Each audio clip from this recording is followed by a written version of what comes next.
ትክክለኛ የአላህ ባሪያዎች የሚባሉት የአላህ ቁርአን በተነበበላቸው ጊዜ ዛደቱሁም ኢማናን ኢማናቸው ይጨምራል።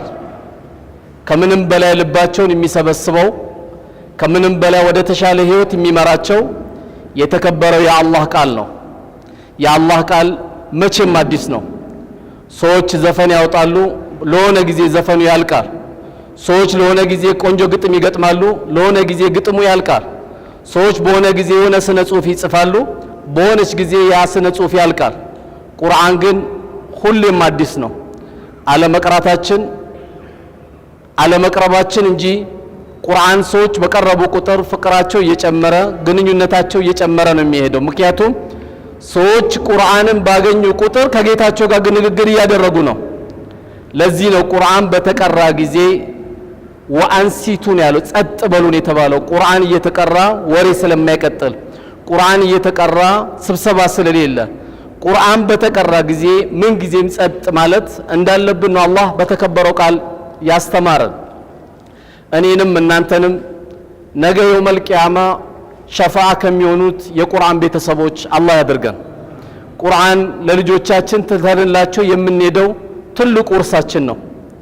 ትልቁ ለልጆቻችን የምንተውላቸው ቁርአን ነው። ቁርአን ያስተማረንና አባቱን በምን መልኩ መከተል እንዳለበት፣ እናቱን እንዴት አድርጎ ማክበር እንዳለበት ቁርአን ያስተማረው። ፊዚክሱንም አይተናል፣ ኬሚስትሪውንም አይተናል፣ እንግሊዝንም አይተናል። ሁሉም ትምህርት እዚህ ያልቆጠረ ሰው የለም። ነገር ግን ከናቱ ጋር ጥሩ ግንኙነት እንዲያሳልፍ ከአባቱ ጋር ጥሩ ግንኙነት እንዲያሳልፍ ያስተማረ ቁርአን ብቻና ብቻ ነው። አላህ በተከበረው ቃል ምን ይላል? ወአቡዱላህ ወላ ቱሽሪኩ ቢሂ ሸይአን ይላል። አላህን ጌታችሁን ብቻ አምልኩት በሱ ላይ ቅንጣት ያክል እንዳታጋሩአልና ወቢልዋሊደይኒ ኢሕሳን አለ። ለእናትና ለአባቶቻችሁ ወይም ለወላጆቻችሁ መልካም ዋሉላቸው ይላል አላህ። ኢማ የብሉገነ ኢንደከ ልኪበረ አሐዱሁማ አው ኪላሁማ፣ እናታችሁ ወይም አባታችሁ ከሁለት አንዳቸው በሕይወት አላህ ገጥሟችሁ በእናንተ ዘንድ አብራችሁ የመገናኘት እድል ካገኛችሁ ፈላ ተቁል ለሁማ ኡፊን። ይሄ ኬሚስትሪ ላይ ያለው በጣም የሚያጅብ ነው። የትኛውም ሳይንቲስት ይሄን አላስተማረው። አላህ ሱብሓነሁ ወተዓላ የታላቁ አርሽ ባለቤት የሆነ ጌታ ግን ከራሱ ሐቅ ቀጥሎ በእናቶቻችን ላይ እንዴት መኗኗር እንዳለብን በአባቶቻችን ላይ እንዴት መኗኗር እንዳለብን የሚገርም ምክር ነገረን። እንዲህ በላቸው እኮ አይደለም፣ የተለያየ የምናሳያቸው አክሽን አይደለም እኮ ለእናት ለአባቶቻችን። ትልቁ ስድብ በእስልምና የሚባለው እናትና አባቱን አንድ ሰው ትልቁ ስድብ ተብሎ የሚነገረው ምንድነው? ኡፍ ብሎ መሳደብ ነው። ኡፍ ደግሞ ለኛ ትንሹ አይደለች። ኡፍ ብለን መሳደቡ በእስልምና ትልቅ ወንጀል እሱ ነው ለእናትና ለአባት። ፈላ ተቁል ለሁማ ኡፊን፣ ኡፍ እንዳትላቸው፣ ወላ ተንሐሩሁማ እንዳታመናጭቃቸው፣ ወቁል ለሁማ ቀውለን ከሪማ ጥሩ የሆነ ንግግር ተናገራቸው። አቤት ባባ፣ አቤት ኡሚ፣ አልሰማውም ይቅርታ እያልክ ልትሞት የደረሰች ዶሮ መስለ እንጂ እናትና አባት ጋር መቅረብ ያለብህ የመኪና ቁልፍ ይዣለሁ ብለህ ዲግሪ ይዣለሁ ብለህ ማስተር ይዣለሁ ብለህ ዲፕሎም ይዣለሁ ብለህ ወይ በሰፈሩ ታዋቂ ሰው ነኝ ብለህ ወይም ቤተሰቡን የማስተዳድረው እኔ ነኝ ብለህ እነሱ ፊት በልጠ መገኘት ሐራም ነው። አባት አንተን የቤት ወጪ ለመጠየቅ አንተ መጠየቅ የለበትም። አንተም የሱ ዕቃ ነህ። ዛሬ የጠፋው ይሄ ነው። አባት በአባትነቱ ካልተከበረ ረህመት አይወርድም። እናት በእናትነቷ ካልተከበረች ረህመት አይወርድም። ወላሂ ሰላታችንም ተቀባይነት የለውም። እናት ጃሃድ ታስቀራለች በእስልምና፣ አባት ጃሃድ ያስቀራል በእስልምና። ሊዘምት የነበረ ሰሃባ ፍቀዱልኝ ወደ ጃሃድ እንደወጣ ሲላቸው እናቱ ወይ አባት በሕይወት አሉ ሲሉት አዎ አሉ ሲላቸው ምን አሉት? ሂድና ከነሱ ጋር ታገላሉት። ጃሃድ አልፈቅድልህም ነው ያሉት። የታለች ኡሚ? የታለ ባባ? እዛ አገር ቤት ያሉት እናቶቻችን ሁለት አይነት ነጠላ ጫማ የሚለብሱት መቼ ነው ያስታወስናቸው? ለአረፋ አስታውሰን ጀነት ልንገባ፣ በሆነ ጊዜ ሄደን ጀነት ልንገባ። አላህ ትልቅ የሆነ ብርቅ ነገር ሰጥቶን እማንጠቀምባቸው ከሆነ በጣም ከባድ ነው። ሰሃቦች አባት እናት ሚስት ሲሞትባቸው ታዚያቸው ቀላል ነው። ልጅ ሲሞትባቸው ታዚያቸው ቀላል ነው። እናት አባት ሲሞትባቸው በጣም ታዚያውን ያጠብቃሉ። ከዛ ይጠየቁ ነበር ለምንድን ነው እንደዚህ ጥብቅ የምታደርጉት ሲባሉ ምንድነው የሚሉት? አንዱ የጀነት በሬ ስለተቆለፈብኝ ነው ይላሉ። አንዱ የጀነት በሬ ስለተቆለፈብኝ ነው ነበር የሚሉት። አላህ በህይወት ካለን ወላሂ እንጠቀምባቸው። خيركم خيركم لأهلي وأنا خيركم لأهلي አሉ كما قال الرسول عليه الصلاة والسلام صلوا على الرسول صلى الله عليه وسلم እኔ ከማናችሁም የበለጠ ለቤተሰቦቼ መልካም ነኝ አሉ። ከናንተ መካከል መልካም ሰው የሚባለው ለቤተሰቦቹ ጥሩ የሆነ ነው አሉ። ትልቅ ሰው የሚባለው ለእናት ለአባቱ ቤተሰቦቹን የሚያስደስት ነው። ምግብ ቤት ስንገባ እኔ ካልከፈልኩ ብያልን እየተደባደብን እናታችን አባታችን ሽንኩርት ለመግዛት ቂያማ ምናቆም ከሆነ ይሄ ኸይረኛ ሰው አይደለም ሸረኛ ሰው ነው። ሆቴል ላይ እየተደባደብን ምን ከፍል ሰዎች ወላሂ ሸረኞች እኛ ነን። ስጋ የሚባል ሽታ የማያገኙ ያሉ ቤተሰቦቻችን በቤተሰብ በመብራትና በውሃ እየተቸገሩ ያሉ ቤተሰቦቻችን ትተናቸው ጓደኞቻችን ለመጋበዝ አንደኛ ምንወጣ ከሆነ እጅ ምንጠማዘዝ ከሆነ يستخفون من الناس ولا يستخفون من الله ከሰው እንጂ የደበቅነው ከአላህ ግን ማንንም አልደበቀም። ማናችንም የደበቅነው የለም። ወደ አርስቱ ስመጣላችሁ አላሁ ተዓላ ወላ ተቁል ለሁማ ኡፍ ወላ ተንሐርሁማ ኡፍ እንዳትሏቸው እንዳታመናጭቋቸው ወቁል ለሁማ ቀውለን ከሪማ ጥሩ ንግግር ተናገሯቸው ተናንሰ ሐታ ዑለሞች ምን አሉ መንገድ ላይ ስትሄድ እናትን መቅደም የሚፈቀድበት ፊት ለፊት ሾካለ እሷን ከሚወጋት እኔ ንጋኝ ብለ እንጂ መቅደም አትችልም። አደጋ የሚደርስ ከሆነ እኔ ላይ ድረስ እንጂ እሷ ላይ ሊደርስ አይገባም ብለ ነው ማስቀደም ያለብህ። አደጋ የሚደርስ ከሆነ እኔ ላይ ቀደም እንጂ አባቴ ላይ ሊቀደም አይገባም ብለ ነው እንጂ መሄድ ያለብን። እናትና አባቶቻችን በቃላት እንኳን መቅደም አይፈቀድም። وقل لهما قولا كريما واغفر لهما جناح الذل من الرحمه የራህመት የሆነ እዝነታችሁን ደግሞ ዝቅ በሉላቸው። የራህመት የሆነ እዝነት የሆነ ከእዝነት ጋር የተያያዘ መተናነስን ተናነሱላቸው ይላል አላህ። واغفر لهما جناح الذل ትንሽ ሆነ እነሱ ጋር ቀርብላቸው። ድንገት ግን ይላል አላህ በህይወትም አባት ተርፎ ከሆነ አሁንም ያሉትን አላህ ያቆየልን። የሰርግ ውበቶች፣ የመስጊድ ውበቶች፣ የሽምግልና ውበቶች አባቶቻችን ናቸው። ብዙ አባቶች የሚገርመው በኢትዮጵያ አቆጣጠር በ2013 ብዙ አባቶች ነው የሞቱት። አብዛኛው የሞቱት አባቶች ናቸው። ድንገት ቀብርም የሸኘናቸው ካሉ አሁንም ደግሞ አጠገባችን የተቀመጡ ቤተሰቦቻችን እናታችን ካለች ይሄን ዱዓ አድርጉላችሁ ይላል አላሁ ተዓላ። አላህ ነው ያለው። የግድ በአረብኛው በቁርአኑ ባለው ብቻ አይደለም በአማርኛም ቢሆን ይሄን ዱዓ አድርጉላቸው። ምንድነው ዱዓው?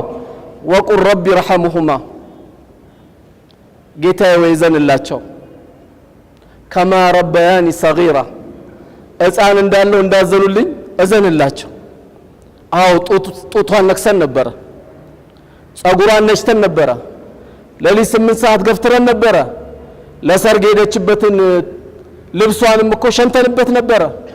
ያን ህይወት አስታውሰ ከሞቱም ይሄን ዱዓ አድርግላቸው ካሉም ይሄን ዱዓ አድርግላቸው። ወቁል ረቢ ረሐሙሁማ ከማ ረበያኒ ሰጊራ ጌታዬ በልጅነቴ እንዳዘኑልኝ አንተም ደግሞ ቀብር ሄዷልና አባቴ የተሻለ ቤት አድርግለት አንተው ማረው በላቸው። አንተ መስጂድ ገብተ ዱዓ አድርገ አባት ቀብር ካለ አልሞተም አባት ለምን ሱቁ አንተ ነህ። አንተ የአባት ሱቅ ነህ። አንተ ዱዓ ያረክ መልካም ስራ እየሰራ እናት ቀብር ከተኛች አልሞተችም። የሞተችው ዱዓ የሚያረግላት እጁን የሚዘረጋ ልጅ ያጣሽ ቀን ነው። የሞተው አባታችን መቼ ነው እጁን ዘርግቶ ጌታዬ ወይዘንላቸው በልጅነቴ እንዳዘኑልኝ ብለህ ያደረክ ጊዜ አልሞተችም እናት። አላህ ገንዘብ ሰጥቶ ጉርጓድ ሄደ ካስቆፈርክላት ውሃ ከቆፈርክላት አልሞተችም እናት። አንድ ቁርአን አንዋር መስጊድ ጋር ሄደ በ100 ብር ገዝታ አንድ የተቸገረ መስጊድ አንድ ቁርአን ብትሰጥ አልሞተችም እናት። ለምን? አንተ የሷ ዕቃ ነህ፣ አንተ የሱ ዕቃ ነህ። ይሄ እንግዲህ ቀብር ከሄዱ ነው። ካሉ ግን ምን ያህል ወንድሞቼ ከእናትና ከአባቶቻችን ጋር ግንኙነት አለን? ስናገባ ምን ያህል እናማክራቸዋለን? ቤት ስንሰራ ምን ያህል እናማክራቸዋለን? ምን ያልስ ጓደኛ አድርገናቸዋል? እንዴት ተደርጎ ነው ጀነት የሚገባው? የአላህ ጀነት አይደለም የሀብታም ቤት መግባት ውድ አይደል እንዴ? ስንት ዘበኛ አይደል እንዴ ያለው ሀብታም ቤት መግባት? ከላይ ዘበኛ አለ፣ መሃል ላይ ሽቦ አለ፣ ከታች ግቢው አጠገብ 3 ውሻ አለ። እንዴት ትገባለህ እዚህ አይነት ግቢ? የአላህ ጀነት ደግሞ ውድ ናት። ጎንበስ ቀና እያልን እየቀራን ከእናታችን ከአባታችን ግንኙነት ከሌለን አማክረው ና ባባ በለው፣ ምን ጭንቃለ በለው፣ ገንዘብ ካለ አካውንት ክፈትለት፣ አንተ እንዳይጠይቅህ አባት ለማኝ አይደለም። ደስ ይበለው፣ ክፈትለት፣ ውሰድ በለው፣ የፈለከው ውሰድ በለው። መሰደቅ ፈለገ አንተ ማስፈቀድ የለበትም፣ ይሰድቅ ይው በአካውንት ከትችላሉ በለው። መኮፈሳችንን ማንሳት አለብን። ይሄ ገንዘብ የኔ ነው አትበል። እኔ የሱ ቃኔ ገንዘብ የሱ ቃኔ ነው ማለት ያለብህ። እናትን ባንተ እንዳትሳቀቅ። ለዚህ ነው ምን ይባላል ነብዩ አለይሂ ሰላቱ ወሰለም በሐዲሳቸው እንደነገሩን ማንም ሰው በዱንያ ላይ የሚቀጣው ቅጣት አላህ ለየውመል ቂያማ ያቆይለታል፣ ለየውመል ቂያማ ያዘገይለታል። በእናትና በአባቱ የሰራው ግፍ ሲቀር እሱ በዱንያም ያገኘዋል፣ ዱንያ ላይም እዚህም ያገኘዋል።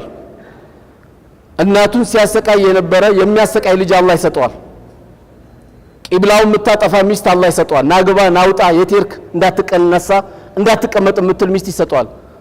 ቂብላ ሁሉ ሚስቱ ትሆናለች ማለት ነው። ወደ ኋላ መመለስ ያስፈልጋል። ይሄ ሙሲባ እንዳይመጣብን ዛሬ ወደ አላህ መመለስ አለብን። እናቶቻችን ጓደኛ ማድረግ አለብን። ከማንም በላይ ከመስጊድ ኢማም ከዓለም ዑለማ ሁሉ ላንተ በላጭ እናት ናት። ተው ሌላው ትልቅ በዱንያ ላይ ትልቅ ቦታ የሰጣቸው አላህ ዑለሞችን አይደለም። ከዑለማ በላይ ላንተ ትልቁ ዑለማ እናት ናት። ከዑለማ በላይ ላንተ ትልቁ አባት ነው። ከአባት ከእናቶቻችን ጋር የምናሳልፋቸው ሂደቶች ከዚህ ጀምሮ መስተካከል አለበት። ማን አለን? ማንም ሀብት የለንም። ሀብታችን እነሱ ናቸው። የቤቱ ውበቶች፣ የለቅሶ ቤቱ ውበቶች፣ የሰርጉ ውበቶች፣ የማንኛውም የቤታችን እንቅስቃሴ ሁሉ ውበቶች እናትና አባቶቻችን ናቸው። ሄደን ዱዓ መቀበል መዘየር። አንዳንዱ ሰው በጣም የሚያሳዝነኝ እንዳየሁት እናት እንዴት ናቸው አባት እንዴት ናቸው ሲባል ወላሂ ከትዳር ጋር በጣም ከባድ ነው። እናትና አባት መዘየር ይላል። ኢና ሊላሂ ወኢና ኢለይሂ ራጂዑን። አገባን እንጂ መጀነት ገባን እኛ። ጊዜያዊ መደሰቻ ቦታ ነው። እንዴት እናቱን ጥሎ ሚስትን የሚያክል ትላንት የማያውቅ አካል ጋር ቁጭ ብሎ እናቱን መርሳት አለበት እንዴ? እናቱን ለመዘየር ሚስቱን ማስፈቀድ አለበት እንዴ? እናቱ ጋር ለመተኛት ሚስቱን ማስቀደም አለበት እንዴ? ሚስትም ሌላ ሐቅ አላት፣ አንተም ሌላ ሐቅ አለ። ዋናው ሐቃችን ግን ልንረሳ አይገባ። ቤተሰቦቻችን ርቀናቸዋል። ቤተሰቦቻችን እያወያየን አይደለም። እናት አባቶቻችን ተሸማቀው ነው ያሉት። ኢላ መን ረሒመ ረቢ፣ ሁሉም ማለት አይደለም። አላህ ያዘነላቸው ወጣቶች አሉ፣ አላህ ያዘነላቸው እህቶቻችን አሉ። ሁሉም ማለት ግን አይደለም። አሁን ግን ካለንበት ሂደት አንፃር እናትና አባቶቻችን ወላሂ ተዘንግተዋል። ማን ይናገርላቸው? ማን ያወራላቸው? ሁላችንም የመጣነው ከነሱ ነው። መሰረታችን እነሱ ናቸው። ትልቁን አጅር ለማግኘት የተስተካከለ ሐያት የሚፈልግ ሰው ካለ ማንንም እንዳትከጅል። እናትን ብቻ ከጅላት፣ አባትን ብቻ ከጅላቸው። አቤት በለው። አንድ ሙስና የለመደ ሰው ሚሊዮን ብር ብትሰጠው ላይስቅ ይችላል። እናት በ1 ኪሎ ቡና ነው አይደል እንዴ ቀልቧ የሚከፈተው? የሆነ ካፒታል ይሄን ካላመጣ እኮ አትልም። እናት አባት ይሄን አይሉ። ከምንም በላይ ትልቁ ሀብታቸው አንተ ነህ። እናዋያቸው፣ እንጠይቃቸው። የጤና ችግር ካለ ቶሎ ስልክን ዘግተው ጠናላቸው፣ ውሰድና አስመርምራቸው። እንዴት ነሽ የሚበላት እንዴት ነው ባባ በለው። በመጥፋት ይቀርብላችሁ ከሆነ ዛሬ ከናንተ ጋር ነው ማድሮ በላቸው። አጠገባቸው ቁጭ በል፣ አብረ ሻይ ጠጣ፣ አብረ ቡና ጠጣ። አዋያቸው፣ በደንቢያቸው። የደረስክበትን ነገር ሁሉ አማክራቸው። ምን ትይኛለህ በለ፣ ምን ትለኛለህ በለ ጠይቃቸው። ይሄ እዚህኛ ተስማምተን የሰጠናቸው ደረጃ አይደለም፣ አላህ የሰጣቸው ደረጃ ነው። ለዚህ ነው ነብዩ አለይሂ ሰላቱ ወሰላም አባትና እናት ልዩ የሆነ መስተንግዶ ጀነት ላይ ያዘጋጅላቸዋል አሉ። ሲያዘጋጅላቸው ምን ብለው ይጠይቃሉ? ጌታችን ሆይ እኛ ሰላታችንም እናውቀዋለን፣ ጾማችንም እናውቀዋለን፣ በየትኛው መልካም ስራ ነው ጌታችን ይሄን ያዘጋጀን ጀነት ይላሉ። በጣም የሚያጅበው እነሱ ከሞቱ በኋላ የልጃቸው ሰደቃ፣ የልጃቸው ሰላት፣ የልጃቸው ጾም፣ የልጃቸው በመልካም ማዘዝ፣ የልጃቸው ከመጥፎ መከልከል ልጆቹን ለዚህ ያበቃላቸው የዚህ አጅር ተሰበሰብ ይህን ሽልማት አላህ አዘጋጅቶላችሁ ነው ብሎ የልጆቻችሁ ሽልማት ነው ይሏቸዋል። አላህ ከነሱ ያርገን። የዚህ አይነት ልጅ አላህ ይስጠን። ሳሊ ተቂ የሆነ ልጅ አላህ ይስጠን። የተበላሸ ትውልድ ይባላል። የተበላሸ ትውልድ እያልን መናገሩ መፍትሄ አይደለም። እኔ ቤተሰብ 5 ሰው ሊኖር ይችላል። አንተ ቤተሰብ 3 ሊኖር ይችላል። አንተ ቤተሰብ ደግሞ 10 ቤተሰብ ሊሆን ይችላል። እኛ ከተወያየን ማን ያስተካክለዋል? አላህ በተከበረው ቁርአን ምን ይላል? ኢነላህ ላ ዩገይሩ ማ ቢቀውሚን ሐታ ዩገይሩ ማ ቢአንፉሲሂም። አላህ አንድን ነገር በሰዎች አይለውጥም ሰዎች ራሳቸው ካልለውጡት ይላል። እኔ ነኝ የማበላሸው፣ እኔ ነኝ የማስተካክለው፣ እኔ ነኝ መጥፎ የነበርኩት፣ እኔ ነኝ ጥሩ መሆን የሚገባኝ። ቢያንስ ዛሬ የሰማናት እንኳን አመት 2 አመት እናቶቻችን የራቅን ነገ ሄዳችሁ ዘይሯቸው። አፉ በይን በላት ባታጠፋም ብትከድማትም ምን አጎደልኩብሽ እናቴ በላት። አቆላም ጠጥራት። ብዙን ጊዜ ጥሩ ዱንያ ያዘች እናት ናት ኡሚ ማሚ ተብላ የምትጠራው። የግድ እናታችን ክላክስ እያደረገች ግቢ የማስከፈት ደረጃ ባደርስም እናት ናት። የእናት ትንሽ የለም፣ የአባት ትንሽ የለም። ምን ጊዜም ደረጃቸው ከፍ ያለ ነው። ምን ጊዜም የማንም ደረጃ ይወርዳል፣ ዝቅ ይላል፣ ከፍ ይላል። አላህ እኮ በጣም የሚያጅበው የሌላ እምነት ተከታይ እንኳን እናት ብትሆን አለ አላህ ወሳሂቡሁማ ፊ ዱንያ ማዕሩፍ አለ። በዱንያ ጉዳይ ላይ በደንብ አድርገህ ከሷ ጋር ተኗኗር፣ እንዳይርባት አለ። ተንከባከባት። ያመለከችው ነገር ታምልክ አይመለከትም። ለምን ለኩም ዲኑኩም ወሊየ ዲን፣ አንቺም በሃይማኖትሽ እኔም በሃይማኖቴ አላህ ዘግቶታል። የሌላ ሃይማኖት እንኳን ተከታይ ብትሆን በዲኑ ላይ እስካልመጣችብህ ድረስ በዱንያ ጉዳይ ላይ ወሳሂቡሁማ ፊ ዱንያ ማዕሩፍ አለ። ሊረባት አይገባም፣ ሊጠማት አይገባም፣ ሕክምና ልታጣ አይገባም። በምንም ነገር አጠገቧ እንድንሆን አላህ አዞናል። ታዲያ ሙስሊም ስትሆን ደግሞ ሐቁ ይጨምራል። ሙስሊም ሲሆን አባታችን ሐቁ ይጀምራል። አላህ ያልቀነሰውን ያልቀነሰ አላህ የጨመረውን እንዳለ ነው የምታወርደው። ስለዚህ ሁላችንም እንትና መባባል የለብንም። እንደ ድንገት እኔ ይሄን አርስት ዛሬ መረጥኩት። አንድ ጓደኛ ያለኝና እንደው በተቻለ መጠን የነገረኝ ነገር እንደው የሚደረገው ዳዕዋ ትንሽ ብትቀይሩት አለ። የህግ ባለሙያ ነው፣ ጠበቃ ነው፣ ብዙ ጉድ ይዟል። እንግዲህ ጠበቃ ዛሬ በጣም የሸመቀቀኝ ብሎ የነገረኝ ምንድነው አባትና ልጅ ፍርድ ቤት ሲቆሙ ጠባቸው ደግሞ ሱቢ አልሰገድክም ብሎ እኮ አባትና ልጅ ተካሰው እኮ አይደለም። ንብረቱ የኔ ነው ተባብሎ ነው።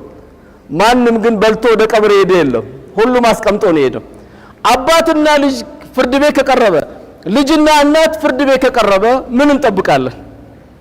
ምንም እንጠብቀው ነገር የለም። የግድ ግን መመለስ አለብን። ምንም እኛ ተስፋ የሚያስቆርጠን ነገር የለም። ከተነጋገሩ ወላሂ በረካ ነው። ካወሩ ተካፍሎ መኖር በረካ ነው። ነፍሴን ወድጄ ከኔ አይለፍ የሁሉ ብር ብለን እንጂ ተካፍለን ብንበላ አላህ ረህመቱን ነው የሚያወርደው። የሁለት ሰው ምግብ ለ4 ሰው አይደለም የሚለው ሐዲሱ፣ የ4 ሰው ምግብ ለ6 ሰው ነው እኮ የሚለው። አንተ ጋር ያለው ብዙ ቤተ ዘመድ ይኖርበታል፣ ጠማ ሆነ እንጂ የፈለገ ቋጣሪ ቢሆንም አንድ ሰው ስለቋጠረው ገንዘቡን አያቅፋትም። አላህ በአቋራጭ ይቀበለዋል። ባክም ቤት ይቀበለዋል፣ ወንበዴ ይልክበታል፣ ሽፍታ ይልክበታል፣ ይቀበለዋል። አላህ እኔ በመወደው አውጣ ነው እንጂ አለ አላህ። መቀበል መንገዱማ ብዙ ነው። ልክ የሁሉ መስኮት እንዳለው መስጊዱ የሁሉ ይልክብሃል ማለት ነው። ግን በፍቅር አውጣ ለእናትህ፣ በፍቅር አውጣ ለሚስትህ፣ በፍቅር አውጣ ለልጆች፣ በፍቅር አውጣ ለቤተ ዘመዶች ያለው አላህ ከዚህ አንፃር ነው።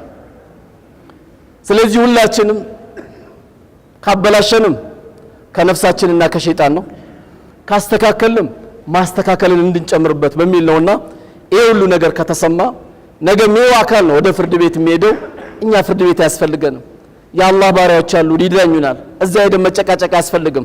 ሰው ኮፍያችን ሲያሸማቅቃል፣ ሂጃቧን ሲያሸማቅቃል፣ እስልምናችን ሲያሸማቅቃል፣ ቁልመታ ዱንያ ቀሊል ብለን ልባችን ማሳመን ያስፈልጋል። በቃ እቺ ዱንያ ትንሿ ናት፣ ትንሽ ናት። አላህ ያለው መጠቀሚያችሁ ናት። በሚገርም ምሳሌ ነው አላህ ዱንያን የመሰላት። አንድ ሰው ፀሐይ አቃጥሎት ፀሐይዋን ለማብረር ጥላ ቦታ ይቀመጣል፣ ከዛ ተነስቶ ሄዳል ያሉት። እቺ ነው ዱንያ ያሉት ረሱል ሰለላሁ ዐለይሂ ወሰለም። እቺን ትንሽ ህይወት ግን ነግደውባት ሄደዋል።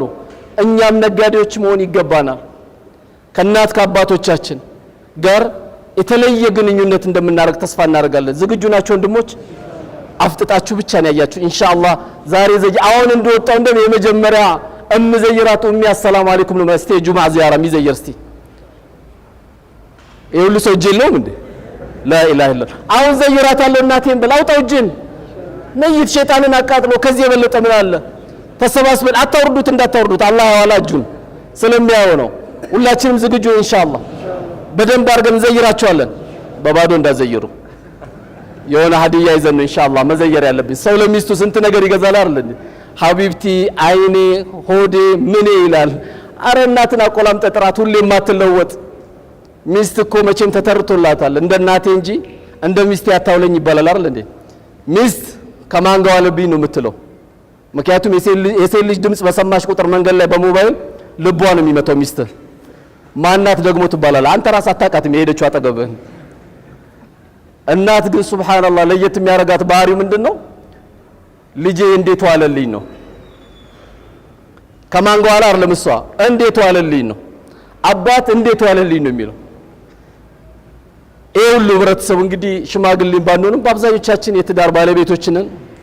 ዛሬ የዘራ ነው ነገ በመልካም እንድናገኘው ዛሬ ሁላችንም መለወጥ አለብን። የትም ቦታ ምን ሰማቸው ተረት ማቆም አለብን። ትውልዱ ተበላሸ ወላሂ መፍትሄ አይደለም። ኢንሻአላህ እናስተካክለዋለን ቢኢዝኒላህ። ቤታችን ሙሐደራ መጀመር፣ አብረን መብላት፣ አንድ ክፍል ጎረምሳ እዛ ክፍል ህፃናቶች አታርጉ። በአንድ ትሪ ገልብጣችሁ አብራችሁ ከልጆቻችሁ ብሉ። ቤተሰቦቻችን ያበላሸነው እኛ ነን። የሴቶች ክፍል የወንዶች ክፍል ተብሎ በሰራተኛ ምግብ ይመጣለታል ክፍል ድረስ። አባቱ ይግባ አያቅም፣ እናቱ ትግባ አያቅም፣ ማን ይዋል ማን አይዋል አያቅም። ከዚህ የበለጠ አሳፋሪ አለ? ሲተኙ ይተኙ፣ ሲበላ ግን አንድ ትሪ ጠርታችሁ እንዴት ዋላችሁ ጀማዓ እንዴት ነው ምን አዲስ ነገር አለ መባባል አለበት። የቤተሰብ ፍቅር ከሚያመጣው አንዱ በአንድ ማዕድ ላይ ተሰባስበን ስንበላ ወላሂ ረህመት ነው የሚመጣው። ብዙ አዳዲስ ነገሮች እናያለን። ወጣ ያለ ልጅም እናውቃለን፣ የተበላሸ ልጅም እናውቃለን። ማን ጠንካራ ሱና ላይ ጠንካራ የሆነ ልጅም ሁሉን እንድንለይ ያደርገናል። ግን ከቤቶቻችን አሰራርም ችግር ማስተካከል አለብን። 10 ክፍል ከመስራታችን በፊት እንዴት ነው ማስተኛቸው ብለ መጠንቀቅ ያስፈልጋል። ብዙ ወጣቶች ለራሳቸው ክፍል ያደርጉና ከሞባይላቸው ጋር ኒካ ያስራሉ። የሐራም ኒካ ከሞባይላቸው ጋር ያስራሉ። ዓለምን ያዩበታል። በ200 ብር በ100 ብር ካርድ ዓለምን ያዩበታል። በደንብ መቆጣጠር አለብን። ቁጥጥር ሲባል በዱላ መማታት አይደለም። ይሄ አይጠቅምም፣ ትደርሲበታለሽ፣ ይሄ ከሆነ ይመጣባቸዋል፣ ይሄ ከሆነ ይሆናል ካልን ከተነጋገረን የማይፈታ ነገር የለም። በዱላ አይደለም የሚፈታው። ስለዚህ ቤተሰቦቻችን ጋር እኛ ነን ቤቱን የሰራነው፣ እኛ ነን ያበላሸነው። ቢኢዝኒላህ እኛው እምናስተካክለው እኛ ነንና ሁላችንም አላህ ተስተካክሎልን በእኛ በተሰባሰብነው ወንድሞች ሁሉ ከጀርባችን የጀሃነም ልጅ የማይፈጠርበት ቤት አላህ ያርግልን።